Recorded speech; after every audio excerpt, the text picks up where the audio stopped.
ஆதியாகமம் 11ஆம் அதிகாரம். பூமி எங்கும் ஒரே பாஷையும் ஒரே விதமான பேச்சும் இருந்தது. ஜனங்கள் கிழக்கே இருந்து பிரயாணம் பண்ணுகையில் சினேயார் தேசத்திலே சமபூமியை கண்டு அங்கே குடியிருந்தார்கள். அப்பொழுது அவர்கள், நாம் செங்கல் அறுத்து அதை நன்றாய் சுடுவோம் வாருங்கள் என்று ஒருவரோடொருவர் பேசிக்கொண்டார்கள். கல்லுக்கு பதிலாக செங்கலும் சாந்துக்கு பதிலாக நிலக்கீலும் அவர்களுக்கு இருந்தது. பின்னும் அவர்கள், நாம் பூமியின் மீதெங்கும் சிதறி போகாதபடிக்கு நமக்கு ஒரு நகரத்தையும் வானத்தை அளாவும் சிகரமுள்ள ஒரு கோபுரத்தையும் கட்டி நமக்கு பேர் உண்டாக பண்ணுவோம் வாருங்கள் என்று சொல்லிக் கொண்டார்கள். மனுபுத்திரர் கட்டுகிற நகரத்தையும் கோபுரத்தையும் பார்க்கிறதற்கு கர்த்தர் இறங்கினார். அப்பொழுது கர்த்தர், இதோ ஜனங்கள் ஒரே கூட்டமாயிருக்கிறார்கள், அவர்கள் அனைவருக்கும் ஒரே பாஷையும் இருக்கிறது. அவர்கள் இதை செய்ய தொடங்கினார்கள். இப்பொழுதும் தாங்கள் செய்ய நினைத்தது ஒன்றும் தடைபட மாட்டாது என்று இருக்கிறார்கள். நாம் இறங்கி போய் ஒருவர் பேசுவதை மற்றொருவர் அறியாதபடிக்கு அங்கே அவர்கள் பாஷையை தாறுமாறாக்குவோம் என்றார். அப்படியே கர்த்தர் அவர்களை அவ்விடத்திலிருந்து பூமியின் மீதெங்கும் சிதறி போக பண்ணினார். அப்பொழுது நகரம் கட்டுகிறதை விட்டுவிட்டார்கள். பூமி எங்கும் வழங்கின பாஷையை கர்த்தர் அவ்விடத்தில் தாறுமாறாக்கினபடியால் அதன் பேர் பாபேல் எனப்பட்டது. கர்த்தர் அவர்களை அவ்விடத்திலிருந்து பூமியின் மீதெங்கும் சிதறி போக பண்ணினார். சேமுடைய வம்ச வரலாறு. ஜலப்பிரளயம் உண்டான 2 வருஷத்திற்கு பின்பு சேம் 100 வயதான போது அர்பக்சாத்தை பெற்றான்.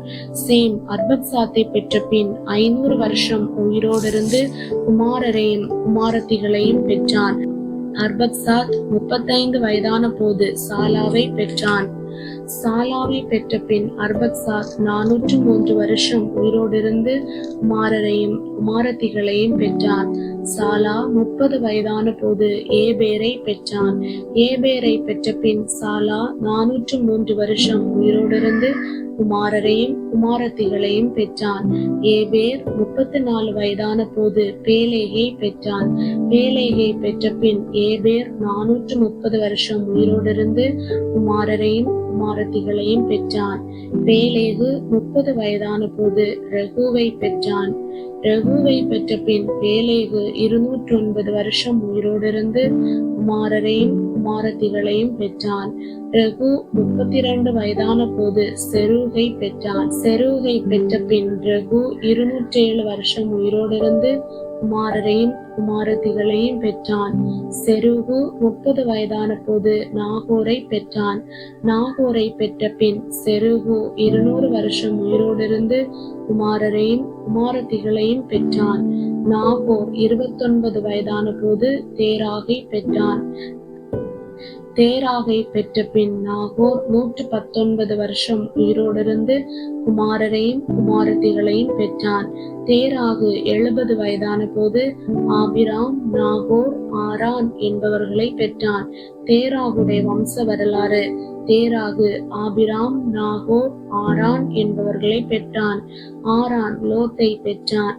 ஆரான் தன் ஜென்ம பூமியாகிய ஊர் என்கிற கல்தேயர் தேசத்து பட்டணத்திலே தன் தகப்பனாகிய தேராகு மரிக்கும் முன்னே மரித்தான். ஆபிராமும் நாகோரும் தங்களுக்கு பெண் கொண்டார்கள். ஆபிராமுடைய மனைவிக்கு சாரா என்று பேர், நாகோருடைய மனைவிக்கு மில்காள் என்று பேர். இவள் ஆரானுடைய குமாரத்தி. அந்த ஆரான் மில்காளுக்கும் இஸ்காளுக்கும் தகப்பன்.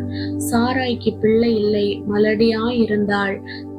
தேராகு தன் குமாரனாகிய ஆபிராமையும் ஆரானுடைய குமாரனும் தன் பேரனுமாயிருந்த லோத்தையும் தன் குமாரன் ஆபிராமுடைய மனைவியாகிய தன் மருமகள் சாராயையும் அழைத்து கொண்டு அவர்களுடனே ஊர் என்கிற கல்தேயருடைய பட்டணத்தை விட்டு கானான் தேசத்துக்கு போக புறப்பட்டான். அவர்கள் ஆரான் மட்டும் வந்தபோது அங்கே இருந்து விட்டார்கள். தேராகுடைய ஆயுசு நாட்கள் 205 வருஷம். தேராகு ஆரானிலே மரித்தான்.